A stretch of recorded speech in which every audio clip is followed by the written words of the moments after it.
Magandang araw po sa inyong lahat. Ako po si Atty. Jeff Martinez para sa isa na namang kabanata dito sa ating YouTube channel. Noon pong 2021, unang inilabas natin yung isang video na may titulong Everyday Law, kung saan tinanong natin o sinagot natin ng katanungan kung pwede bang editina ng isang private hospital ang isang pasyente sa kadahilanan na hindi ito makapagbayad ng bill sa ospital. Marami pong nagtatanong at marami din nagsusumbong na sila daw po ay na-detain dahil sa hindi sila makabayad doon sa kanilang bill sa ospital. Ngayon, tulad po ng nilinaw natin doon sa naunang video, ang kasagutan po dyan ay depende. Hindi po pwedeng idetina ng isang private hospital ang isang tao sa kadahilanan na hindi siya nakakapagbayad ng bill sa ospital kung ang taong ito ay hindi nakapasok sa isang private room. Ito po ay dahil ayon sa Republic Act number 9439, pinagbabawalan pong magdetina ang isang ospital sa kadahilanan na hindi nakakabayad ang pasyente ng kanyang bills sa ospital, pwera na lamang kung ang pasyente ay nasa loob o kumuha ng isang pribadong kwarto. Marami na pong nagsilabasan din na video na meron pong kaugnayan sa topic na to. Kamakailan napansin ko na naglabas si Attorney Chel Jokno ng isang video noong October 13, 2023 na meron pong parehong topic din. At sinasabi niya naman na bawal talagang magdetina ang isang ospital sa kadahilanan lamang na hindi ka nakakabayad sa iyong bill. Pwera na lamang kung nakapasok ka nga doon sa pribadong kwarto. Ngayon, kung hindi po kayo nakapasok sa private rooms at hindi pa rin kayo pinapayagang makalabas ng isang ospital sa kadahilanan na hindi kayo nakakabayad doon sa bill nyo sa ospital, meron pong pinrovide si Attorney Chel Jokno at ibibigay ko po sa inyo yung link din doon sa kanyang video mamaya na hotline, yung Health Facilities Oversight Board. Ito po yung number, 8651-7800, local 5003 to local 5004. At meron po silang email address kung gusto nyong magsumbong. Yun po ay callcenter@doh.gov.ph. Pwede niyo pong tawagan ng mga ito, ang numerong ito o yung padalhan ng email, yung email address, kung sakasakali na kayo ay idinitina ng isang ospital na pribado dahil po hindi kayo nakakabayad sa bills nyo kahit po hindi kayo nandun sa pribadong kwarto. So, bawal po yun. Ngayon, marami pong nagko-comment, maraming lumalabas na komento yung ating mga taga-subaybay o manonood na marami po sa kanila talaga yung naapektuhan nung exception doon sa batas ng RA 9439 sapagkat kadalasan po pupunta ka sa isang ospital at sasabihin nila na walang bakante na public room na pwede kayong isama, kaya mapipilitan kayo ngayon na pumasok dun sa private room kung emergency situation na at kailangan nyo talaga ng medical attention. Mapipilitan kayo ngayon na kumagat doon sa pagpasok sa pribadong kwarto.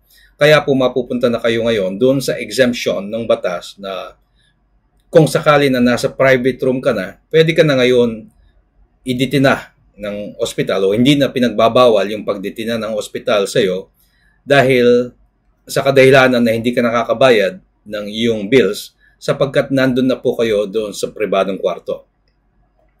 Hanggang ngayon po, hindi pa po napapalitan yung batas na yan. Pero magbibigay po akong update.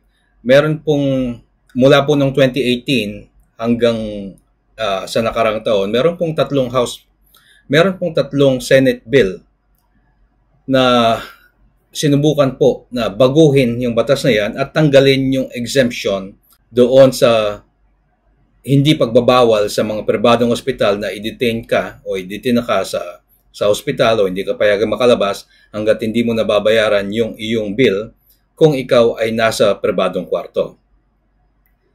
Noon Ang una po na bill na nakita ko, hindi ko po sigurado kung ito yung pinakamaaga, pero ito po yung pinakamaagang nakita ko so far.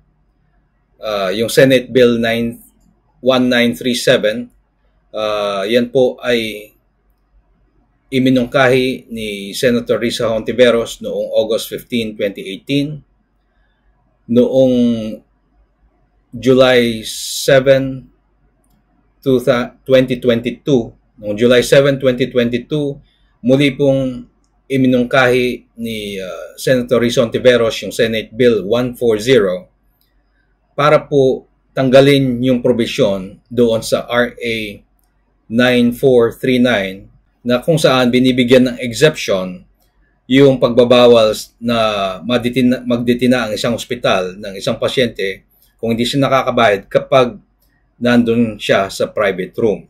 Parehas po yung Senate Bill 1937 at Senate Bill 140 na iniakda ni Senator Risa Hontiveros na medyo mas simple po. Ito po yung sa tatlong bill, Senate Bill na nakita ko, ito pong kay Senator Risa yung nakikita ko na medyo mas okay na version sapagkat bukod po dun sa pagdagdag ng mga guarantee letter galing sa government agencies tulad ng SSS, PhilHealth at GSIS, tinanggal lamang po nito yung provision patungkol dun sa mga private rooms. So, kung naipasa po yung dalawang batas na yon o isa man sa mga yon noon, wala na pong kadahilanan yung ospital para tumanggi na i-release ang isang pasyente sa kadahilanan na hindi siya nakakabayad sa hospital bills kahit po nandoon sila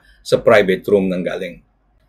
Babanggitin ko na din po yung Senate Bill 2724 na inakda ni Senator Jinggoy Estrada noong July 10, 2024. So ito po yung pinakahuli at pinakabago. Doon po sa version ni Senator Estrada, hindi po tinanggal yung exception ng private rooms. Subalit nagbigay po ito ng kondisyon, may dalawa pong kondisyon kung saan kahit nasa private room ka, pwede ka pa rin makalabas at hindi ka pwedeng idetina kahit hindi ka nakakabayad kung nandun ka sa dalawang kondisyon. Yung una po ay merong available na non-private room doon sa hospital o medical facility pero napilitan ka na pumasok doon sa private room dahil medyo urgent yung kaso. At yung pangalawa naman is base doon sa doktor o sa hospital ay nasa best interest ng pasyente na maipasok siya sa isang pribadong kwarto. Para po sa akin, mas maganda po yung bersyon na iniakda ni Senator Hontiveros sapagkat doon sa bersyon niya, wala na pong exception yung ospital. Wala nang dahilan para yung ospital ay hindi payagang makalabas ang isang pasyente sa kadahilanan lamang na hindi siya nakakabayad doon sa bill sa ospital. Dahil po yung bersyon po ni Senator Jinggoy Estrada naman, hindi po yun buong natanggal, subalit nagkaroon po ng mga kondisyon kung saan hindi pa rin pwedeng i-detain ng isang pasyente kahit na sa private room na siya. Sa ngayon po, yung tatlong panukalang batas na aking nabanggit ay hindi pa rin naisa sa batas. Hindi ko po alam kung bakit hindi ito napaprioritize dahil parang napakaraming kababayan natin na naapektuhan nitong kakulangan na nakikita natin dito sa RA 9439 at parang nagkaroon po kasi ng butas dahil kapag naipasok sa private room ang isang tao, hindi siya pwedeng basta-basta makalabas nang hindi binabayaran yung bill o hindi po mapayag yung ospital na makalabas siya kung hindi po na babayaran ng buo yung kanyang bill.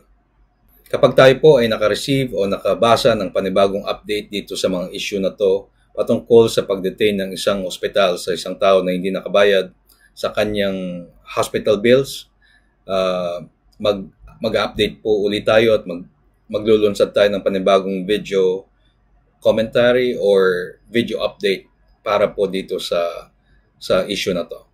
Maraming salamat po at yung mga link po doon sa tatlong Senate bill ay ilalagay ko na lang po sa description para doon sa mga interesado na magbasa pwede po niyong ma-download at mabasa yung video ni Attorney Chel Jokno. Ilalagay ko din po sa description yung link para kung gusto niyong panoorin yung kanyang komentaryo o inilalahad patungkol dito sa isyung to, pwede nyo rin pong panoorin. Maraming salamat po. Sana po kayo ay may natutunan sa araw na to. At please like, share, and subscribe our channel para po mas marami tayong mabigyan ng impormasyon.